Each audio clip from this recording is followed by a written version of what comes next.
Bedouin, welcome. Tamer, Rami. What does it feel like to finally get to Pacha? I'm still dreaming right now. I mean, it's like pinch yourself. Is this really happening? Kind of feeling. Yeah, we're happy for it to be finally, you know, just taking place after 3 years, 2 years actually. We're supposed to start 2020, and the pandemic took place, and now we're back, and we're really happy that it got started. Also for you guys, it's like you had a lot of momentum on the island, like going into the pandemic. Yes. And then you make the decision to come to Pacha. Yes. And then that all stopped. So what did it feel like last week, like an hour before the doors opened? Seriously, It's nervous. Yeah, there's a very, very nervous feeling. But after I think the second record, it really felt like a dream. Like everything aligned. And there were like angels coming down to to support to support us. I don't know, just the love from all the people. Those were dancers. Those were exactly. No, just so much love from all the people and a great turnout, great vibe. Yeah. Really. I mean, as you might know, they fully renovated Pacha, and it really, you can see the difference. You feel the difference when you're inside the room. When it fills up, how the energy and the vibe flowing, really. Yeah, they made it really easy to connect with everybody in the room. The speakers facing the behind section now. Everyone's getting good sounds.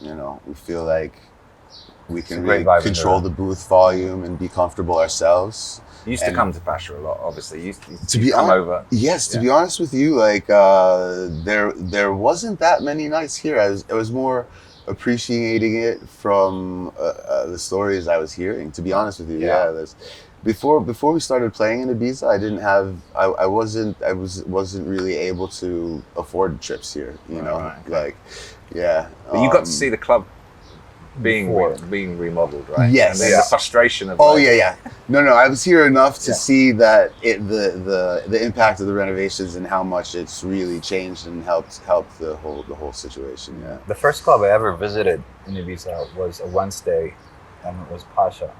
So for us to be doing Wednesdays, kind of it's surreal. Got a great history. Yeah, great history. That was the first club I've ever walked in when I got to the island. Yeah. A friend of ours was able to get us in the guest list, and it was like a really big deal for me. Yeah. I was at the Pacha in New York City every single week. That was one of the closest relationships with this Pacha, actually. To sure, exactly. Yep. I think Wednesdays here was always like the first big night outside the weekend, almost in the history of the club going back like 20, 25 years, where people realised like this islands could go, 7 days a week. Yep. But talk about a little bit about your journey to get to this point and how you came into Ibiza at the very beginning and how you built up the Saga party. Yeah. We started a beach house. We got a residency there for a few dates, and we knew that we want to do this every year. And then the second year, we did beach house a little bit more dates, and then we did Wu Moon the third year. And after doing Wu Moon, we got the opportunity to do Heart.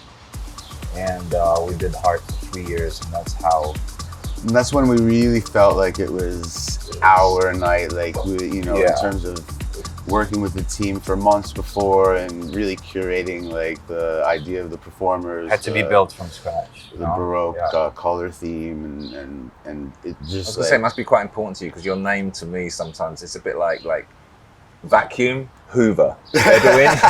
Bedouin sounds like that. Yeah. So it must be.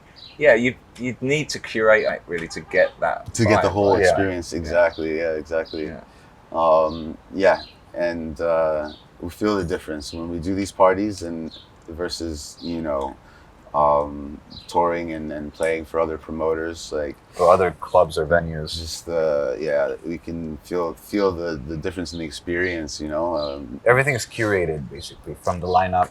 The musical sound lineup, system, the sound, the colors of the lights to. So let's talk about a bit about that, about the themes that have gone into this.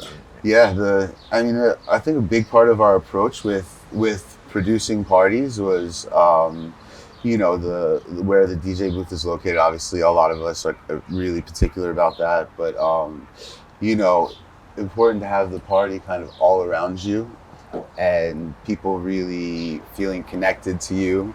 Like I always say, like if I can't light a cigarette for the guy in the front row, Right. it's not right. You know, like I need to be able to. Yeah. Unless it's not allowed to smoke in there. Unless, which we still smoke in there. I heard about the new rules, but we won't go into that. Yeah, I've almost remember famously at Heart, you had as many people on stage as on the dance floor. Almost. Yeah, so it was that was really important for us. Experience, which a lot of people kind of like followed now. I think. Yeah, right. Which is good. Nice. And what about the actual decor and the design this year?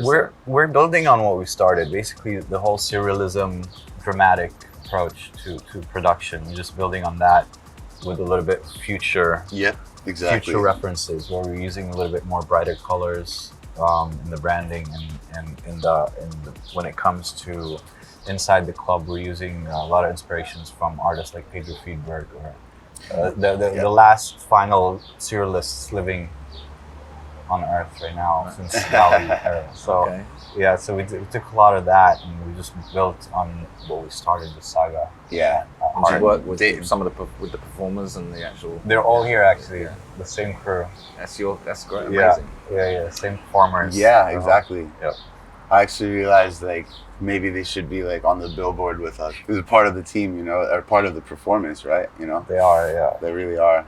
They became like How characters. does because obviously when I first came across you, it was really Damien Lazarus tipping me off that these two crazy guys were like something was really going on. And I think he really got close to you at Burning Man. Yes. And I mean, for us, like Ibiza people like who've been here a long time was like, yeah, Burning Man. It's like maybe it's a bit Ibiza light, but now you've actually come from there and you're still very much involved in Burning Man, and now you've spent so much time in Ibiza. I mean, how much does Ibiza influence you now versus your Burning Man experiences? I think Burning Man happened first, so I think Burning Man really maybe influenced our approach to Ibiza. You know, I mean, I think once you got here, everyone started wanting to follow you back to Burning Man. right? Yeah. It's always been a connection between two, even though they're not really directly connected. But maybe it's the fact that music plays a really big role in both places. Yeah, I think the people here on the island follow like the same way of life and values that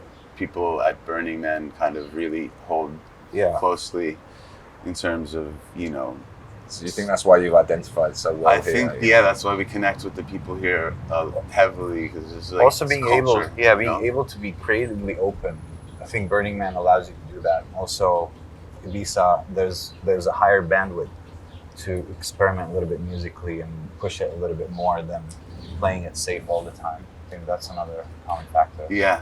The culture, the people here on the island following the music same culture. Yeah, musical culture, and this sort of the same ethos that people hold close at Burning Man. So coming from Burning Man and kind of carrying through this culture to the island was easy. But you know, where does I've never asked you this question, but where does the kind of DNA of your sound originate from? Because like, did you go off in the desert with like on a mission to kind of like we knew what we were going to do, or you kind of because it's not obvious. I'm not going to say like it's come from Chicago, it's come from Detroit, it's come from Berlin. Right. Honestly, you're in such a unique lane in that sense. Yeah, I think it's from a little bit from everywhere, to be honest with you, because we both have like individually worked in music.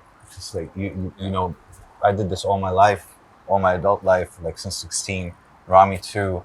So I've went through many different genres musically and worked and was involved in so many different genres that I feel even underground, like so many different layers of it. Like we went through so much to get to this combination or this fusion of where the inspiration came from. Like Tamer said, it's a very wide range from American pop culture, British pop culture, the Middle Eastern stuff. I think in the beginning we more related on how much we kind of hated that music. You know, growing up and your parents are playing Egyptian music all day, and you're like, Dad, like turn this off. Like I want to hear, you know, like.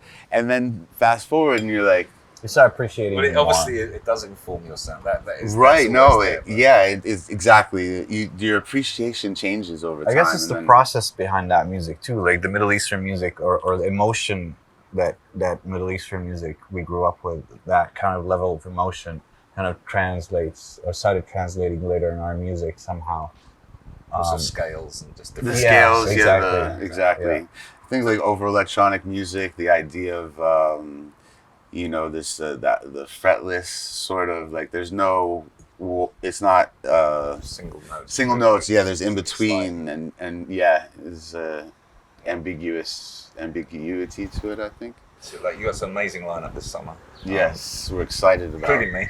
Yeah, exactly. I mean, that's, Coming today. that's what, But how do cherry you, on yeah, top. how do you go about curating a party then? You've now done it for a few years, so what's the kind of Exactly. So- what goes into, you know? Yeah, we have Bridget has been doing the lineup and the production for us since we started at Heart, and we always had very simple formula when it comes to that. It's just have artists that we love musically and as people, and They've been a part of us Yeah, in some way, since shape, the or form beginning. from the beginning. and Like we're not you- trying to book artists just because we need this for marketing purposes, or it's really against the whole idea of the night. The idea of the night is the music, and that's what we go about curating the night musically. It's very important for us. Yeah, we have some surprises like bringing back Deep Dish together. That's a big amazing, honor yeah. for us to have them because they Yeah. were a big part of like us Yeah. growing musically. You know, just hearing the guys. Yeah. They've done so much, and then having you,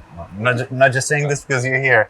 No, but we it's listened true. to you for years. Having Danny and, Tenaglia you've also. introduced us Yeah. to so much. Like, I think that's we really become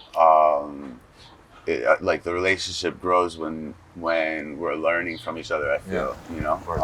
Well, thanks for inviting me. Of course. For Yeah. those that were like Of course, hardcore regulars over at Heart, what can they expect when they come to Pacha? What's the It's just the same vibe, but kind of building on it.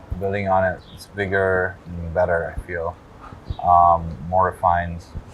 This is obviously a massive focus you this summer, but just in terms of other activities, we talked a bit before about the circle performance was just quite incredible. Thank you. I was wondering why you were wearing gloves, and you were telling me that's because it was so early. It was so cold. It cold. was freezing cold. Anyone that hasn't seen that, watch that. Yeah. Circle from Petra in Jordan, right? Yes. It was freezing. It was like sunrise time, and it was desert cold. It was dry. And you actually had to play guitar.